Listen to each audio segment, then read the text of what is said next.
Lep pozdrav!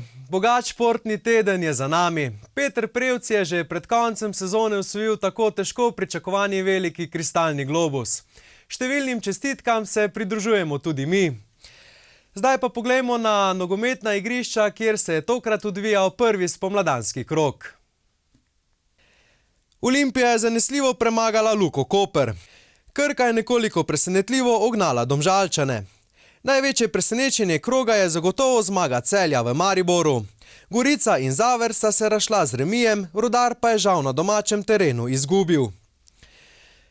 Olimpija je po porazu Maribora ponovno povečala prednost, sledita Domžale in Gorica. Rudar je sedaj na predzadnjem mestu, točkovno poravnan s Koprom in Krškim. Nogometaši Rudarja so na prvi tekmi gostili Krško. Do zapleta pa je prišlo že pred pričetkom tekme, saj so Krčani imeli enako barvo dresov. Tako da so nato na igrišču igralci nastopili v dvojnih dresih Rudarja. V soboto je Rudar odigral prvo tekmo spomladanskega kroga letošnje sezone. Knapi so doživeli nekaj sprememb v zimskem prestopnem roku. Dobro je znano, da imajo Knapi trenutno težave s proračunom in tudi to je bil povod, da je odšlo nekaj igralcev iz postave Rudarja. V predsedstvu kluba pa se zavzemajo, da bi letošnjo sezono spravili pod streho. Prvi polčas je minil zelo mirno, pobuda pa je bila na strani gostov, saj so več priložnosti imeli Krčani. A je domači vratar Matej Radan vselej dobro posredoval in tako Knape rešil zaostanka po prvih 45 minutah, ki se je tako končalo pri 0:0. V 18. minuti nadaljevanja pa so gostje po podaji iz kota in strela z glavo Volariča povedli, kar je bilo zadosti za zmago 1:0.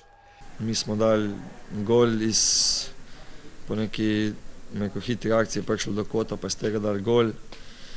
Glede na prvi polčas, mislim, da je zasluženo.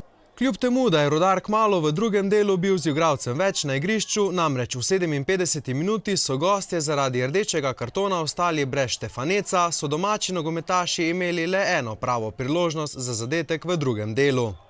Mi smo hoteli to tekmo dobiti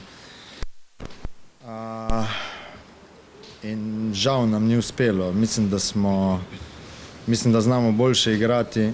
Mislim, da je bil še posebej prvi polčas prisoten nek strah, krč. Ampak mislim, da smo imeli svoje priložnosti, nismo jih izkoristili. Krško sedaj še bolj diha za ovratnik Rudarju na lestvici in zagotovo se bo moral Rudar dobro potruditi, da ostane v prvi ligi. Poglejmo še, kako razburljivo je bilo v Ljudskem vrtu, kjer so aktualni državni prvaki klonili proti Celjanom. Spomladanski del državnega nogometnega prvenstva se je začel s prvo senzacijo, saj je Celje v Ljudskem vrtu z 1:0 premagalo Maribor.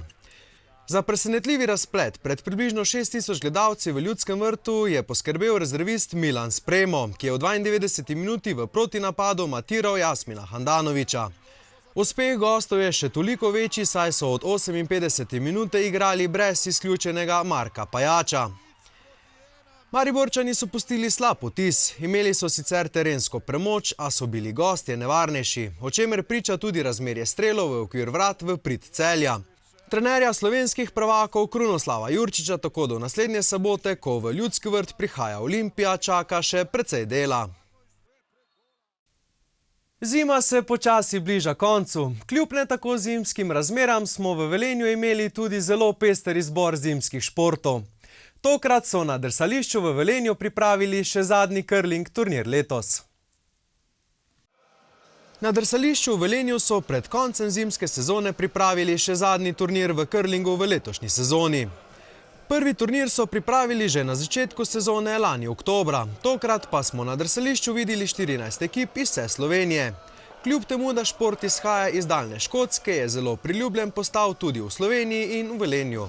Pod organizatorstvom hokejskega kluba Velenje smo na ledu videli 56 tekmovalcev, ki so se borili na 3 stezah. Za zmago pa so kamne na ledu najbolje razporedili člane ekipe Aboh. Čisto za konec pa se še nekoliko vrnimo k državnemu atletskemu dvoranskemu prvenstvu. Mi smo že poročali, da je tam Nina Đorđević v skoku v daljino postala državna prvakinja. Mi smo jo v krajšem intervjuju povabili pred našo kamero. Državno dvoransko prvenstvo v atletiki je za nami. V ženski konkurenci skoka v daljino je z dolžino 6 metrov 35 centimetrov slavila Velenjčanka Nina Đorđević. Za mano je res težko obdobje, ker sem se vračala po poškodbi. V bistvu sem spustila celo lansko sezono zaradi za skakalko precej neugodne poškodbe. In mislim, da ne smem biti nezadovoljna, kljub temu, da rezultat ni tisto, kar bi si želela, ampak državno prvenstvo je le državno prvenstvo in tam šteje mesto.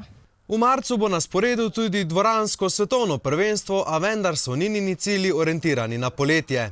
Norme so precej visoke, v skokih so v bistvu postavili norme na nivo finalnih uvrstitev, torej top 12 na svetu jih želijo imeti na svetovnem in so norme temu primerne. Zato nisem se niti usmerjala v to oziroma devala poudarek lovljenju te norme, ker za mene je glavno poletje. Evropsko prvenstvo v Amsterdamu je vrhunec, ki ga pričakuje, potihem pa cilja tudi na normo za olimpijske igre. Prvi cilj je definitivno Evropsko prvenstvo v Amsterdamu. Tam bo konkurenca, mislim, da zaradi olimpijskih iger malenkost lažja, ker se bojo ti top atleti le pripravljali na vrhunec sezone v Riju. Zato mi je prvi cilj Evropsko prvenstvo, čim boljša uvrstitev. Pa tudi norma za olimpijske igre je, mislim, da dosegljiva, če bom le ostala zdrava, da bojo treningi potekali po planu. Eno takšno čisto kratko pod vprašanje, raje tekmuješ na prostem kot v dvorani? Ne, da raje tekmujem, načeloma mi je ljubša dvorana, ker ni toliko vremenskih vplivov, mraz, dež, veter, kar ima pri daljini pač velik vpliv.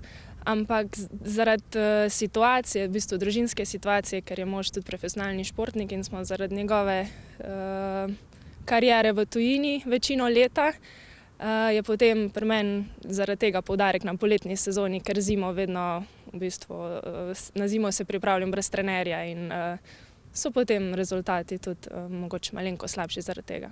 Domovanje naše skakalke je trenutno mrzla daljna Finska. Tja pa je vodila pot z družino. Nisem si mislila, da ima mraz dejansko tako vpliv na telo, ampak ko je bilo 3 tedne minus 30 in ko greš 10 minut peš, da sem prišla do dvorane, se res poznano na telesu. Mišice se kar rabijo nekaj časa, da se prilagodijo razmeram, ampak sem se vsega navadila. Ob takšnem zanosu in ljubeznijo do atletike, ko je tudi minus 30 stopinj Celzija mačji kašelj, bomo še zagotovo lahko spremljali dobre Ninine rezultate. Prijeten preostanek večera vam želim. Lahko noč!